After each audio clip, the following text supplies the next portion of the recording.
Assalamualaikum warahmatullahi wabarakatuh. Halo semuanya, hari ini kita memasuki pertemuan ke-6 untuk mata kuliah konsep dasar keperawatan. Adapun materi kita pada pertemuan 6 ini adalah mengenai standar praktik keperawatan. Ya, jadi perkuliahan hari ini kita akan lakukan secara daring ya. Jadi melalui video, jadi tidak langsung kita bertemu, tapi kalian tetap harus mengikuti materi sampai dengan akhir. Ya, standar praktik keperawatan ini merupakan standar atau acuan bagi perawat untuk melaksanakan praktek asuhan keperawatan. Nah, ini kalian sebagai calon perawat masa depan harus memahami apa standar yang diharapkan dari profesi, dari pemerintah terkait asuhan keperawatan yang dilakukan kepada pasien, keluarga, komunitas maupun masyarakat.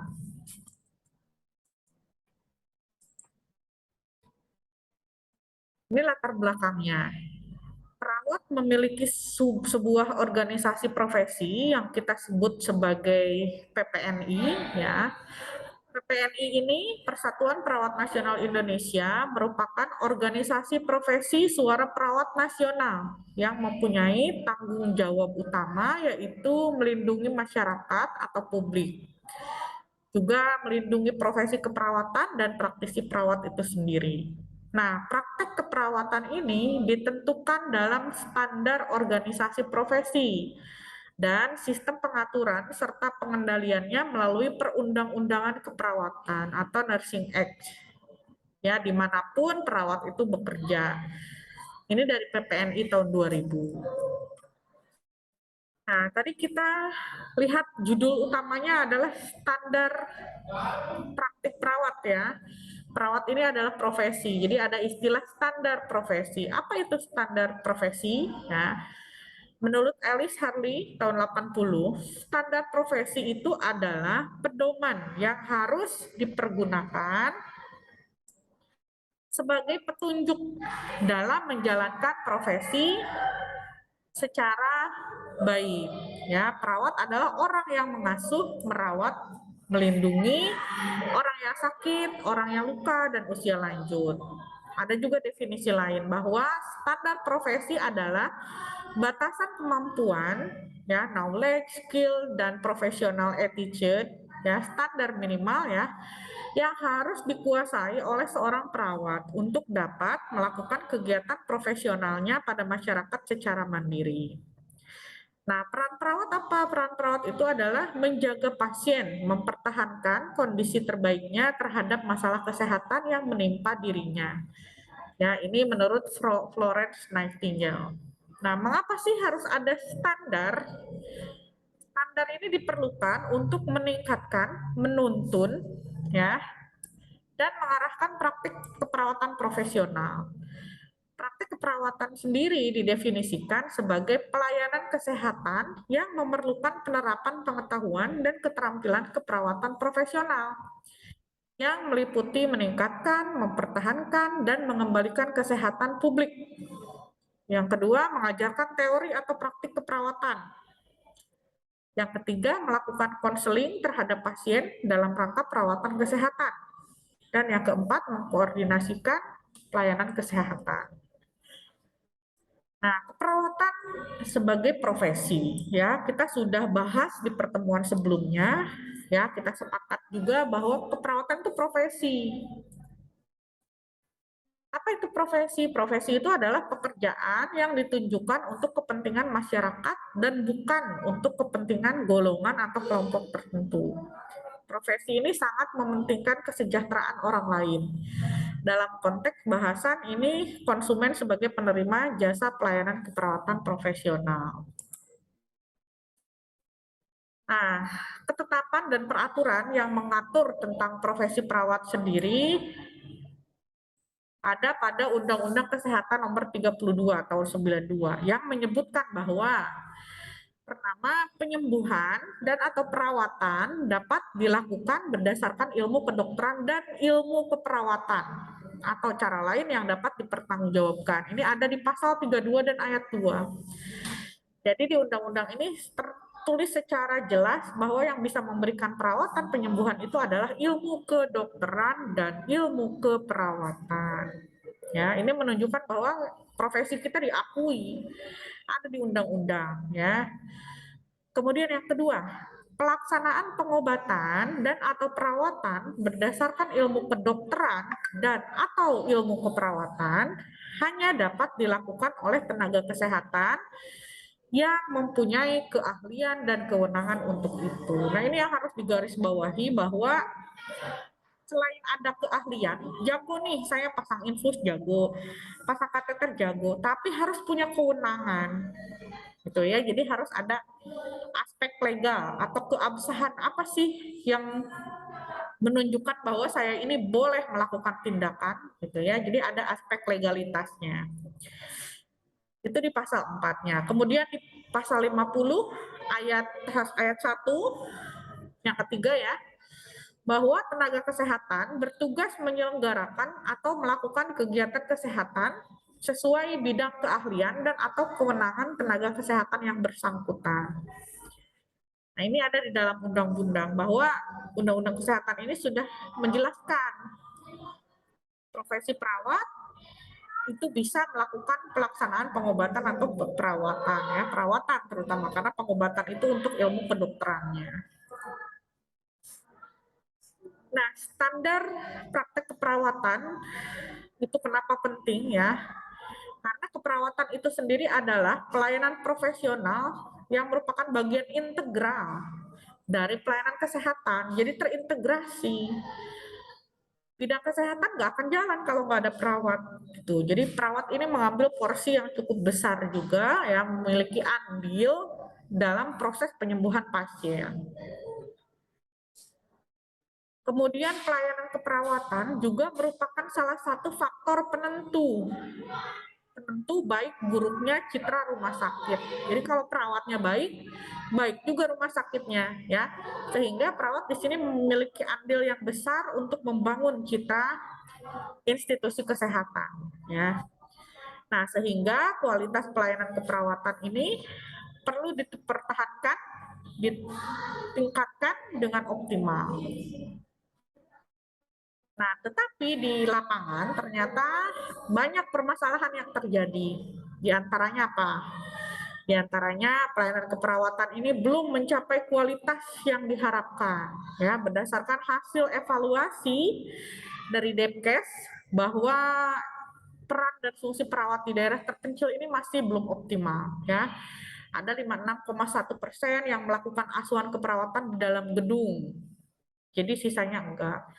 Ada 55,29% melakukan asuhan keperawatan keluarga ya melalui kunjungan rumah. Ada 2,4% ini sudah menerapkan asuhan keperawatan pada kelompok. 70,1 melakukan pemeriksaan kehamilan. 57,7 melakukan pertolongan persalinan. Jadi banyak permasalahan ya, banyak hal yang harus dibenahi dari segi praktik keperawatan.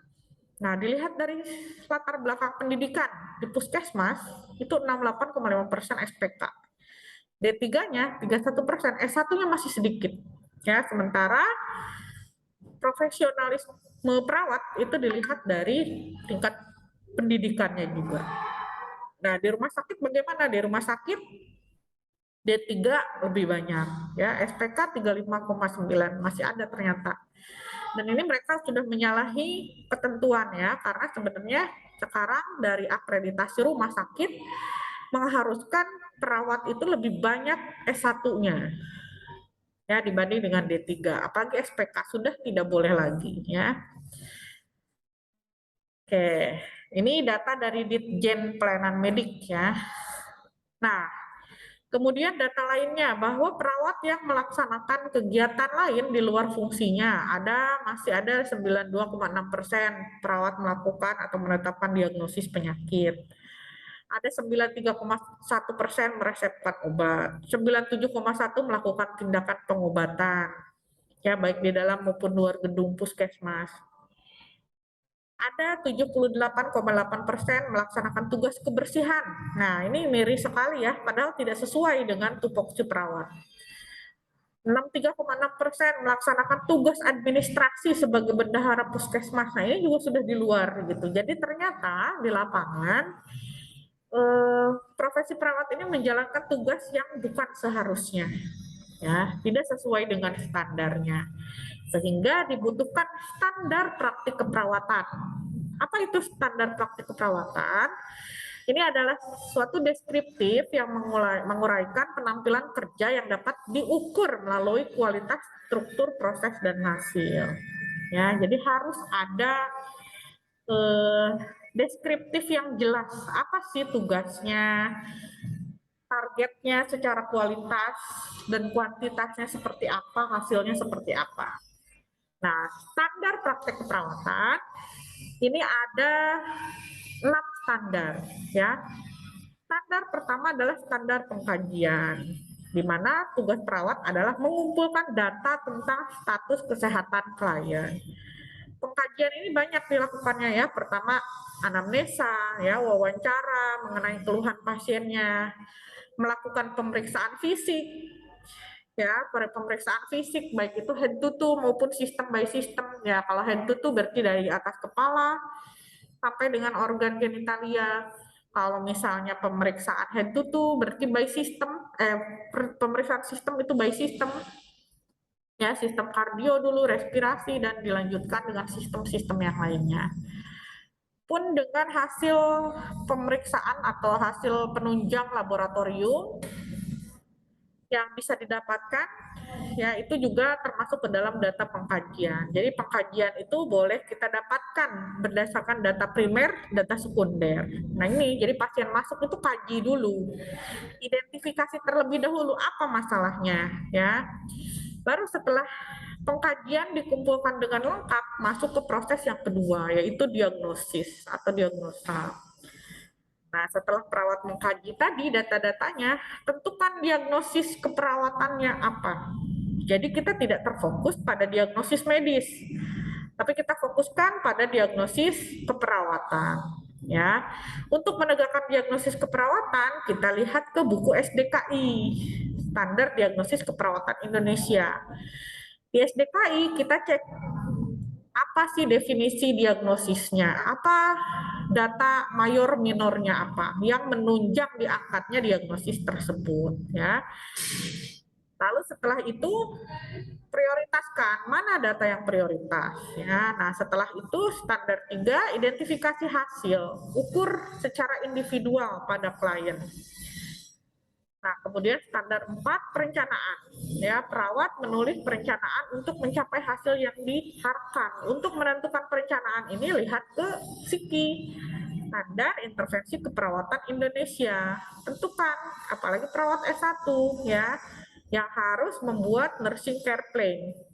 Jadi buat rencana keperawatannya, intervensinya apa saja. Nah, setelah membuat perencanaan masuk ke standar 5. Standar implementasi, di mana perawat mengimplementasikan dari rencana keperawatan. Lalu perawat yang melakukan standar ke-6 ya, evaluasi. Nah, ini mengevaluasi terhadap hasil yang dilakukan oleh klien. Ya, tentunya untuk membuat evaluasi ini kita mengacu kepada SLKI, Standar Luaran Keperawatan Indonesia. Ya, apa saja sih luarannya yang bisa dilihat tercapai atau tidak, gitu ya. Bagaimana keputusannya, apakah intervensinya dilanjutkan, apakah dihentikan, gitu ya. Itu dilihat berdasarkan hasil evaluasi. Nah, standar praktek ini harus dipenuhi oleh perawat, ya, ketika pasien datang, lakukan semua standar ini. Nah, untuk melakukan tindakan keperawatan, ya, implementasinya, kita harus melihat ke standar operasional prosedur SOP, ada bukunya yang sudah dikeluarkan oleh organisasi profesi, yaitu Persatuan Perawat Nasional Indonesia. Sehingga apa yang dilakukan oleh perawat A, misalnya perawat A harus pasang infus, perawat B juga, apa yang dilakukan itu sama standarnya, terstandarisasi semua. Rumah sakit A maupun puskesmas sama, operasional prosedur standarnya atau SOP-nya antara perawat satu dengan perawat lainnya. Ya, jadi semua sudah terstandar. Nah, ciri-ciri standar praktik keperawatan. Pertama, bertanggung jawab. Ya, karena perawat harus bekerja dengan benar, melakukan tindakan dengan benar, harus bertanggung jawab atas tindakannya. Ya, yang kedua, pengambilan keputusan mandiri. Kita tidak bergantung pada yang lain.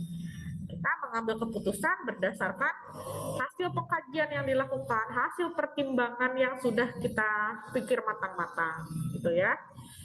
Yang ketiga, disiplin. Jadi kalau memang sudah kita tetapkan minum obat atau ya memandikan, memberikan makan jam sekian itu dilakukan dengan disiplin, dengan tertib, ya. Lalu standar praktik perawatan lainnya cirinya apa? Pemberian pembelaan, ya, dan memfasilitasi keuntungan kepentingan pasien. Nah, dalam menjalankan tugas sering terjadi kelalaian, disebut dengan kulpa, ya. Sedangkan kelalaian dalam menjalankan profesi kesehatan disebut malpraktik. Nah, kelalaian dalam menjalankan profesi disebut medical negligence. Ini sama-sama dapat merugikan pasien. Kulpa itu tindakan yang tidak memenuhi standar, tidak hati-hati dan membahayakan akibat perbuatannya. Ya, kelalaian berat ada culpa lata dan gross negligence. Ini dapat mencelakakan orang lain yang berakibat fatal sampai dengan merenggut nyawa orang lain dan berhubungan dengan hukum pidana. Kalau kelalaian ringan, culpa levis ini sering berhubungan dengan pelanggaran pidana dan etik.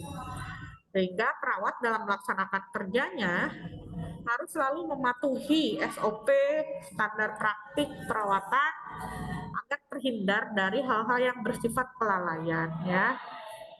Karena selain merugikan pasien juga merugikan diri kita sendiri.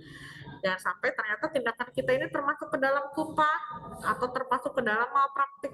Itu kita harus hindari seperti ini. Kelalaian yang sering dialami ya atau ditemukan dalam keperawatan. Pertama, ada kesalahan atau kelalaian pemberian obat. Harusnya ngasih obat antipiretik, ini ternyata antibiotik, nah fatal ya. Jadi hati-hati, ini sering ditemukan. Kemudian kegagalan dalam membaca label obat. Harusnya kita 100 mili, ini 50 mili gitu ya, hati-hati. Kesalahan dalam menghitung dosis obat. Nah, ketika belajar rumus-rumus, terapkan ya. Dihafalkan. Kalau misalnya nggak hafal, lihat dulu buku gitu ya, tanyakan ke teman sejawat. Obat diberikan pada pasien yang tidak atau kurang tepat dan kesalahan dalam rute pemberian obat, rutenya salah juga sering terjadi ya. Nah, beberapa kesalahan itu bisa menimbulkan hal yang fatal, bahkan bisa menimbulkan kematian, apalagi kalau obat-obat tertentu ya. Jadi kita harus selalu berhati-hati. Yang kedua, kelalaiannya adalah mengabaikan keluhan pasien, termasuk dalam melalaikan pemberian tindakan secara cepat. Pasiennya mengeluh, kita abaikan, ternyata 5 menit kemudian pasiennya sudah meninggal, ya sudah lewat. Nah, hati-hati dengan keluhan pasien. Kita perhatikan sedetail-detailnya ya. Ketiga, kesalahan dalam identifikasi masalah pasien kemungkinan dapat terjadi pada situasi rumah sakit yang cukup sibuk sehingga kondisi pasien tidak diperhatikan. Nah, ini juga hati-hati, sering salah pasien kalau lagi sibuk terutama ya. Pasang infus pasien ini malah di sebelahnya, salah pasiennya. Kita harus selalu rutin mengidentifikasi. Setiap mau intervensi kita selalu tanyakan minimal nama dan tanggal lahir. Kemudian kelalaian pada keamanan dan keselamatan pasien. Contohnya itu yang sering terjadi adalah kejadian pasien terjatuh yang sebenarnya dapat dicegah oleh perawat dengan cara memperhatikan keamanan di tempat tidur. Ya, sering banget pasien jatuh. Padahal di tangannya terpasang fall risk, ya, risiko jatuh. Nah, kita harus selalu pasang bed railnya, jangan sampai pasien terjatuh karena kelalaian kita, ya. Oke, nah itu adalah mengenai standar praktik keperawatan yang harus kita pahami, dan kita juga harus pahami juga mengenai kelalaian, bentuk-bentuk kelalaian yang sering terjadi di lapangan, sehingga kita bisa berkaca dari kasus-kasus yang ada. Oke. Ya, jika ada pertanyaan, boleh kalian sampaikan di kolom chat. Nanti kita langsung berdiskusi di sana, ya. Setelah kalian sesi bertanya di kolom chat, boleh nanti saya akan sharekan link untuk kuis, ya, yang harus kalian kerjakan. Oke, terima kasih semuanya atas perhatiannya. Saya cukupkan materinya sampai di sini. Assalamualaikum warahmatullahi wabarakatuh.